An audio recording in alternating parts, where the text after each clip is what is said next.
buat duit mudah dari rumah. Nak tahu cara buat duit paling mudah hanya dari rumah? Dulu, Kak Z selalu tertanya-tanya, macam mana nak dapat income setiap bulan tanpa staff, tak simpan stok, lepas tu tak ada kedai.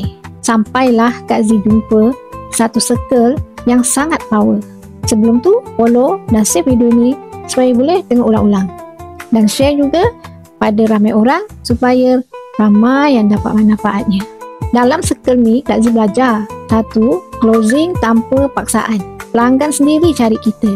Yang kedua, cara buat konten viral di TikTok. Edit 15 minit je, dah siap. Tapi meletup. Ketiga, strategi iklan smart buat satu dunia nampak brand kita. Ilmu ni mahal, tapi Kak Z dapat percuma semua. Kak Z dapat belajar A to Z dalam circle ni.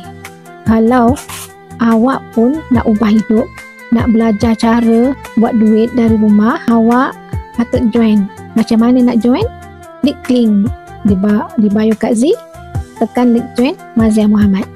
Percaya rezeki sentiasa ada. Percaya, yakin, jalan terus.